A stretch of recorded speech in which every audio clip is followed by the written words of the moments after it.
So hey guys, welcome to our first tutorial video. I'm Nat. I'm Faith. I'm Pat. I'm Renz. And I'm Jay. So for today's video, we are gonna talk about evaluating limits using the table of values. So, what are limits?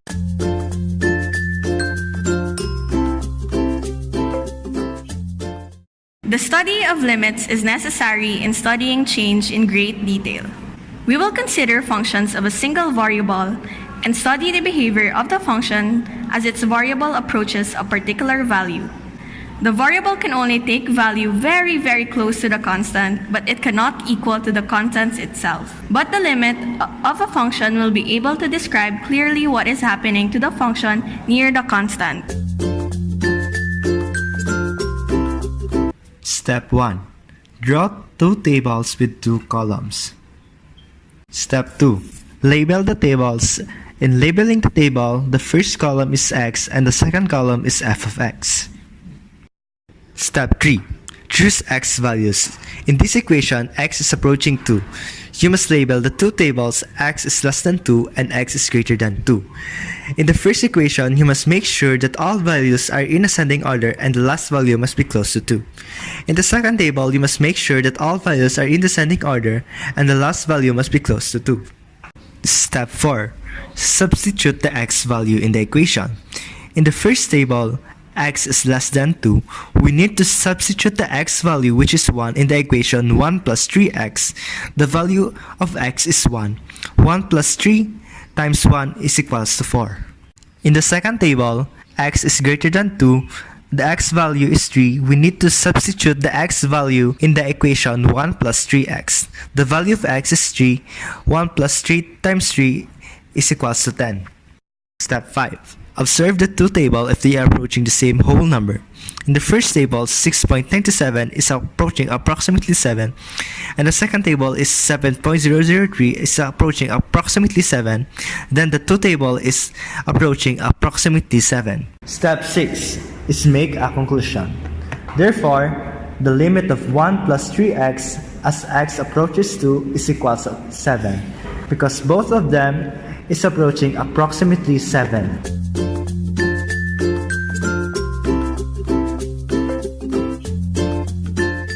So what is DNE? DNE means it does not exist. In order for the limit to exist, the limits from the left and from the right must both exist and must be equal. Otherwise, the limit does not exist. Let's have another example for limits which do not exist. For this example, the limit of square root of x minus 1 where x approaches 1. First step, draw two tables. After you draw the two tables, label the two tables with x is less than and greater than the number where it is approaching. In this scenario, x approaches 1, so you label the table as x less than 1 and the other table as x greater than 1. After you label the two tables, choose your x values. For table number 1, which is x is less than 1, the values of our x are 0, 0.2, 0.5, and 0.99. Observe that they are in ascending order. You must also make sure that the last value is closest to 1. After choosing the values of your first table, choose x values for your second table. The second table is x is greater than 1.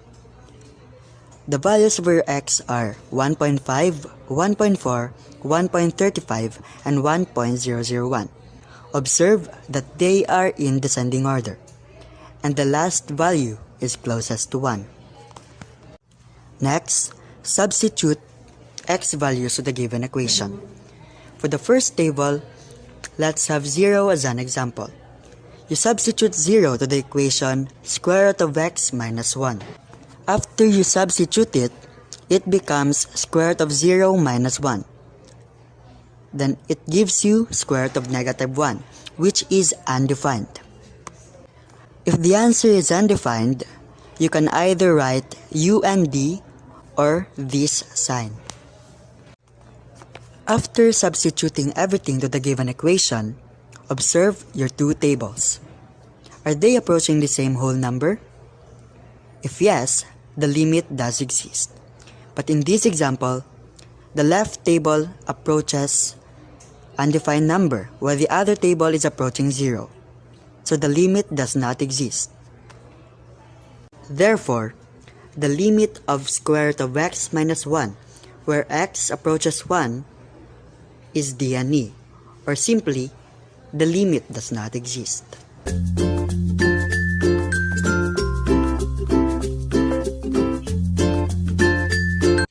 So what is piecewise function?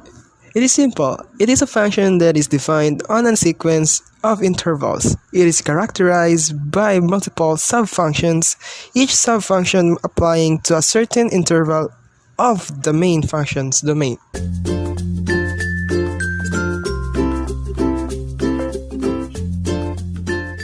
So now, we will evaluate limits using table of values with piecewise function. We will only use the same step, but follow some certain rules. Step 1. Draw two tables. Step 2. Label the tables. As we label the tables, we label it with x is greater than and less than the number it is approaching. This is an example of a piecewise function. You can see that we have different sets of functions in the given. If x is less than 4, we follow the x plus 1 function, and if x is greater than 4, we use the function the quantity of x minus 4 squared plus 3. So in the first table here, x less than 4, we will use the function x plus 1. The first value of x that we chose is 3. Then we substitute x with the 3. That will turn into 3 plus 1, which is equal to 4. You will just do the same step with the corresponding value of x's that you chose. In the next table where x is greater than 4, the function that we will gonna use is the quantity of x minus 4 squared plus 3. The value of x that we chose is 5. We will substitute x with 5. It will become the quantity of x minus 4 squared plus 3.